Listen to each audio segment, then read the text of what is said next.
Number 7, Knockout Tour. It's time.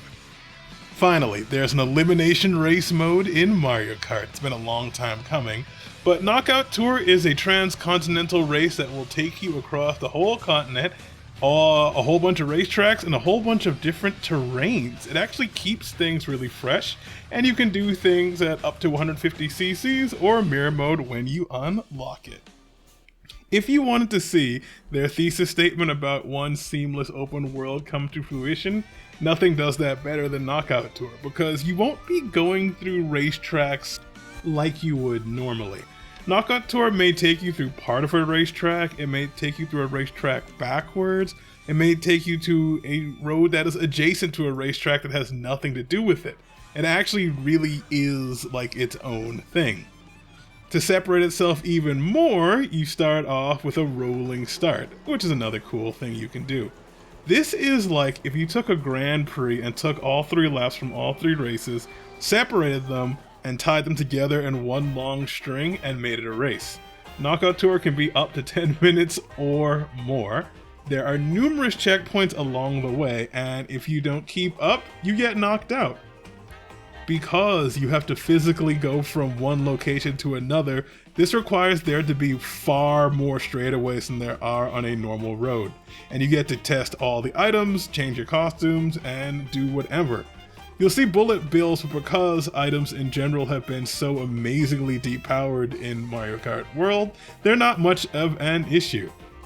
You can take in some of the local wildlife, use all the drift boost imaginable, and you will definitely be going through all the terrains, land, air, and sea. It can be a real blast against computers and way more fun if you're fighting humans. This is one mode I definitely wish I had back in high school, because I could have gathered up 24 human friends absolutely easily. It can be a little nerve-wracking as you approach a checkpoint. There'll be fire around the screen to make the tension worse. At the top right, you'll see characters filling in, and on the gate, you will see the minimum possible place you can be in, or you get knocked out. It's pretty wild as you get whittled down to the best racers you have in your group. You'll notice a lot less items coming your way, which means you're going to have to drive continuously better and better, but it doesn't mean the item pool will go away. You can get blue spike shells all the way up until the last places.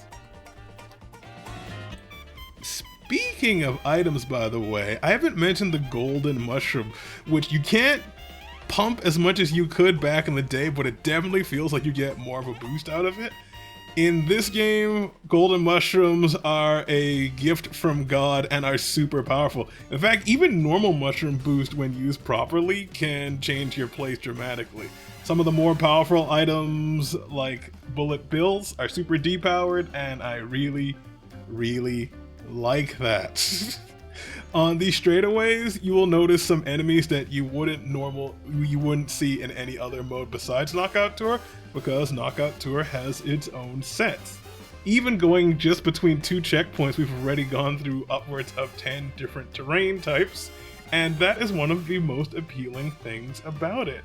And the new set pieces make it even better. For example, as you start crossing the ocean, sometimes you'll see enemies, whirlpools that aren't normally there, and there'll be these little floaty things that will help you stay out of the water if you really want to.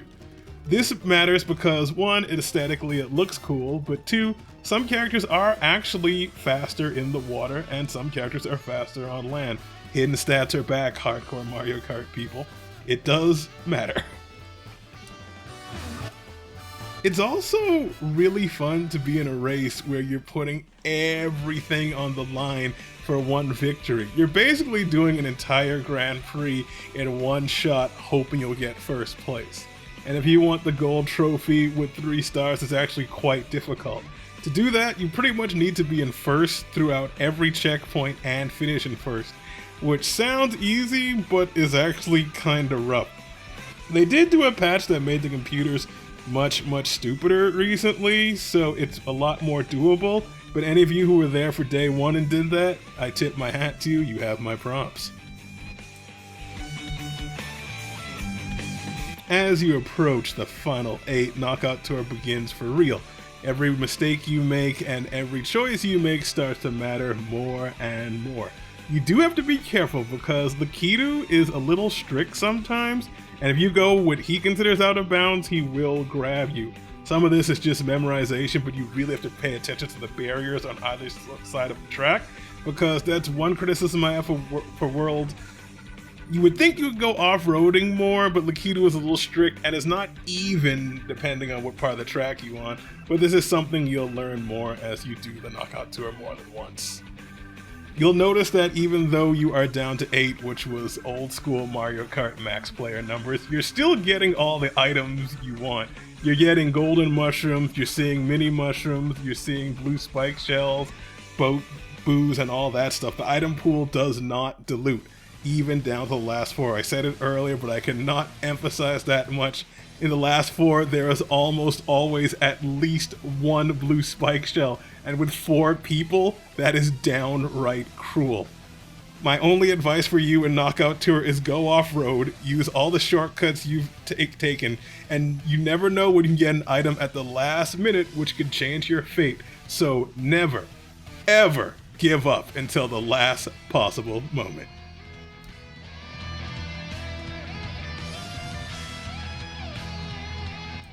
Knockout Tour is a fantastic new mode and my favorite new addition to Mario Kart World. Now, the problem is, normal Grand Prix actually have you travel between races physically and do just one lap on each track. So one change I would love to see is if they added classic GPs so that we can have the 3-lap structure on all 4 races on normal Grand Prix tracks, and let Knockout Tour be its own thing. They're both great in their own way. You don't need to mix it, but I get how you made this big open world. We gotta use it. Number 8, Kart Design. The Kart Design in Mario Kart World is awesome. There are some returning favorites, like the Tiny Titan from Mario Kart Wii. It has smaller tires because the art design is vastly different, but if you go off-road, you get the big fat baby leg tires you had in Mario Kart Wii, so don't worry about that. Some of the characters look a little small in there, but you can be Donkey Kong and he looks just right in there. It's nice. You don't have to choose your wheels or glider anymore to worry about those stats or worry about everyone using the same car too much, because now you can just pick your kart and go, which I think is a good change. I do like this little rally car because it has a big block motor sticking out the hood, and in real life big block motors are to make cars go fast like race cars, but this big block motor is smaller than Yoshi's head. It's a tiny cartoon version, which is hilarious. But some of these karts are really good, both stat-wise and visually. And the motorcycles are just as great. We look at this motorcycle here based on Mario Bros. Arcade. It has the pipe design, it has the colors, and a POW block for its engine. It's actually pretty cool. I do need to address Daisy in her swimsuit because God knows the internet keeps doing it. It is nice. We do like it, but calm down, internet. They show Daisy a lot in the artwork on this jet ski, which is naturally blue, showing that the karts actually change color. Some karts change color based on who's on there. There are 2 different motorcycles paying homage to the dolphin and the dolphins in this game, which makes me think somebody really loved the dolphin for Super Mario World, but that's fine because dolphins are cute. This isn't particularly good, but it looks really good when she's in jet ski mode, how they stand up. We're not getting a new Wave Race 64 or Wave Race Blue Storm, so this is the closest we're getting. Number 9, that music, baby. The music in Mario Kart World is fantastic. There are upwards of 200 tracks, and we have Atsuko Asahi to blame. She is the new music director at Nintendo. She loves bluegrass and jazz, which I'm sure endears her with some of her bosses, and she loves the harmonica, and I love the harmonica. She brought the jazz fusion to Mario Kart 8, she's done Animal Crossing, she's done Pikmin, and she believes in using real-world instruments to power up the music in Mario games and Nintendo games in general, which is wonderful. There's music from the Game Boy games, some of which I really love and never thought would get a rearrangement ever, which brings me to one point. Some of these songs have had lots of fan rearrangements before, but they've never had an official Nintendo rearrangement, so getting to hear some of these is great. So you're getting a wonderful mix of Mario music from the past 30 years with real-world instruments, heard in ways you've never heard it before, And there's like 200 tracks, and it's all wonderful. I did not mention this in the open world section because frankly that was a little bit long in the tooth, but the music will actually change based on the time of day, where you are, and certain other factors. So that's another thing you can just do as you're cruising around and just enjoying yourself. There are so many good songs that we could sit here for literally several hours listening to them, but I'm just going to leave you here with some of my personal favorites before we move on to the end. Also, for some reason Nintendo refuses to do it, so I'm going to do it. I'll be giving DK and Pauline a lot of love in this part because I truly love these characters, along with some of my other favorite characters. Enjoy.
Number 10.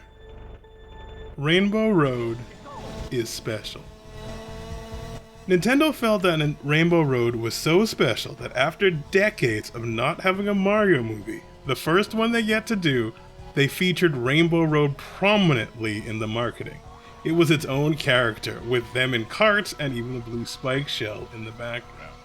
Personally for me, my first Rainbow Road was in Mario Kart 64. This was somewhat of an emotional track for me because the music is kind of somber.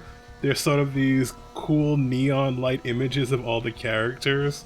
It must have been something with childhood ending for me, but coupled with all that and this track being extremely long, it sticks in my mind and is sort of magical and special in its own right. Now, this Rainbow Road is a little rough by today's standards, especially if you weren't there for it, and you see how the N64 is working its hardest to try and render the whole dang thing. But the biggest thing that sticks out about it are the chain chomps going through it, eating everything, the cool artwork I mentioned earlier, and how finishing one lap feels like an entire 3-lap race in its own right. It's a really strange track and stuck out definitely from all the other tracks in 64. I drove pretty decently well, and it took me almost 2 minutes to complete one lap. Can we get the shortcut? Nah, let the shortcut go.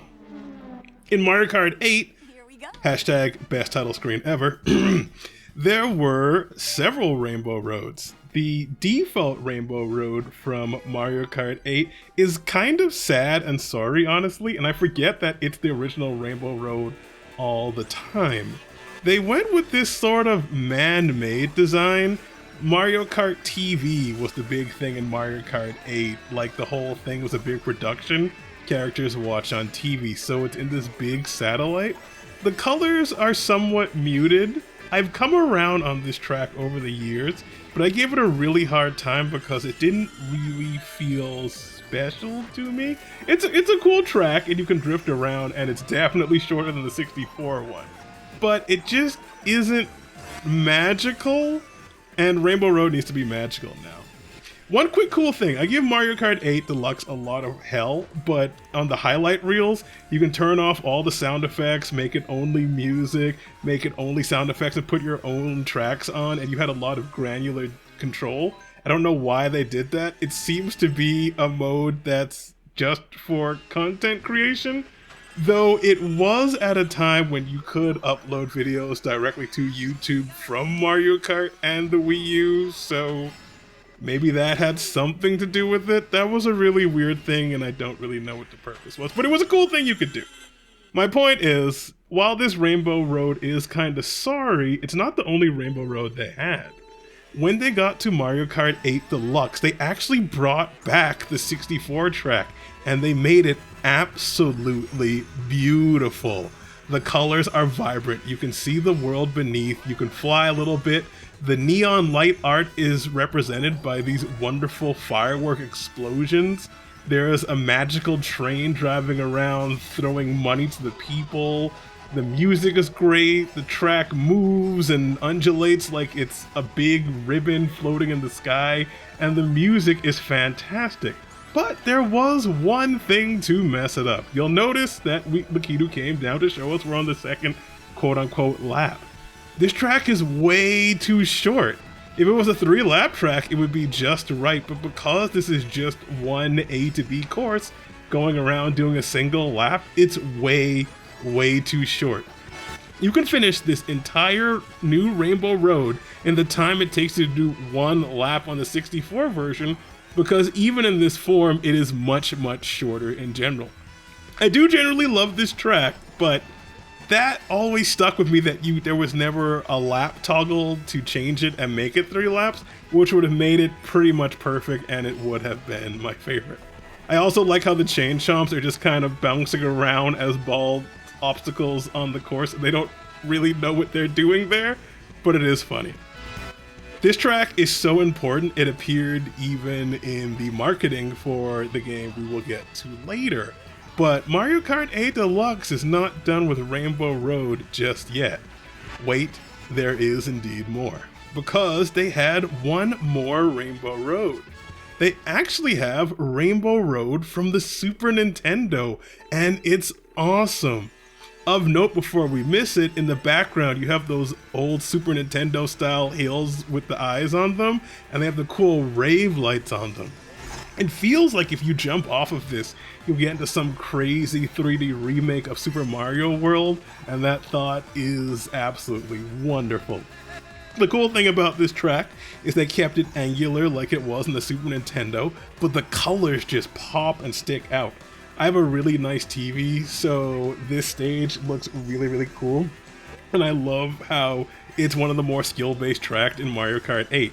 You have to corner really well, and they give you little ramps and bumps so that if you're moving at enough speed, you can make cool jumps. It's a pretty solid Rainbow Road, and it's cool that in Mario Kart 8 Deluxe you can have a Rainbow Road Grand Prix pretty much. If you pay attention, you can see that they have the Rainbow Road colors in the Deluxe for Mario Kart 8 Deluxe, and it was in all the marketing material. Just a celebration of Rainbow Road. They love it, and you can really tell. So, how do you follow all that up to make a new Rainbow Road that will be something truly special for a game about going all over the world? I'm not going to show you all of Rainbow Road for Mario Kart World, because I think that experience is personal, and in fact, getting to this stage was so wonderful. I actually did get a little emotional. It was a great way to cap off a great adventure. Plus, there's been a lot going on in my life lately, and just this was the perfect way to cap it off. To say this Rainbow Road is different is a bit of an understatement. It has segments, and it's really cool, and I hope you have a really good time if you don't know what it looks like yet. If there's one thing I would tell you not to spoil for yourself, if possible, if you haven't done so already, it would be this one track. It's really cool. I think it's wonderful. It's a great place to have 24 friends, go around, have a few laughs. It has a little bit of multiple Rainbow Roads in the past. I think the colors are just right, and it is by far the most magical Rainbow Road I have ever seen in my life. Plus, it's not too long like the 64 one, not too short like the Switch one, it's just right. And it makes it perfect. It's my favorite. And I look forward to racing it for the next 10 years of Mario Kart. Good stuff. Well, that's it. All 10. If you made it this far, pat yourself on the back, and thank you so much for watching. It's been a blast thinking about why I love this game so much. If you already have this game, I hope this gave you a new appreciation for things as we go through the next decade of Mario Kart. If you liked the video, please do, and let me know any feedback, things I got wrong, and things you want to see in the future. And if you're new to this game, I have one thing to say to you. Welcome to Mario Kart.